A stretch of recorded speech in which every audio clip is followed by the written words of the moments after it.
അള്ളാഹുവിന്റെ പരിശുദ്ധമായ ഖുർആനിൽ അള്ളാഹു ഒരു പെണ്ണിന്റെ ചരിത്രം പറയുകയാണ്. ഒരു പെണ്ണിന്റെ ചരിത്രം പറഞ്ഞിട്ട് അള്ളാഹു വിശുദ്ധമായ ഖുർആനിലൂടെ ലോകത്ത് ഖിയാമത്ത് നാൾ വരെ വരുന്ന മുസ്ലിമീങ്ങളോട് അള്ളാഹു പറയുകയാ, ഈ പെണ്ണിനെ പോലെ നിങ്ങളാകണ്. ഈമാനിന്റെ വിഷയത്തിൽ നിങ്ങൾ ഈ പെണ്ണിനെ കണ്ടുപഠിക്കണ്. ഒരു പെണ്ണിന്റെ ചരിത്രം പറഞ്ഞിട്ട് അള്ളാഹു പറയുകയാ, ഏത് പെണ്ണിനെ കാണിച്ചിട്ടാ പറയുന്നതെന്നറിയോ? ആ പെണ്ണാരെന്നറിയുമോ?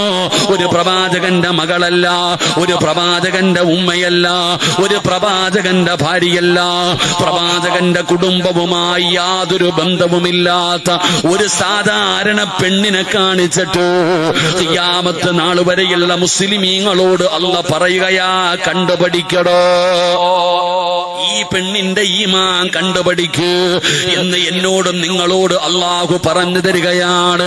ആ പെണ്ണാരാണെന്നറിയോ? ആ പെങ്ങള് നിന്നെ പോലെ 10,000 വഴുത് കേട്ട പെണ്ണല്ല.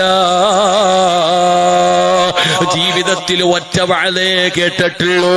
ആ മഹദി ജീവിതത്തിൽ ഒറ്റ പ്രഭാഷണമേ കേട്ടിട്ടുള്ളൂ. ആ പ്രഭാഷണം കേട്ട് അള്ളാന്റെ ദീനിലേക്ക് കടന്നു വന്ന മഹദിയാ. അതാ വഴുത് കേട്ടാ നന്നാകണം സഹോദരാ. പെങ്ങളെ ആരാണെന്നറിയോ? ആരുടെ വഴുതാണ് കേട്ടതെന്നറിയുമോ? എവിടെ വെച്ചാണ് പ്രഭാഷണം കേട്ടതെന്നറിയുമോ? അള്ളാഹുവിന്റെ പ്രവാചകനായ കലീമുല്ലാഹി മൂസാ നബി അലൈഹിസ്സലാം. അള്ളാഹുവിന്റെ പ്രവാചകനായ മൂസാ നബി അലൈഹിസ്സലാമിനോട് അള്ളാഹുവിന്റെ കൽപ്പന വരുന്നു, മൂസാ ഫിറഔനിന്റെ കൊട്ടാരത്തിൽ ചെന്നിട്ട് ദഅവത്ത് നടത്തണം മൂസാ.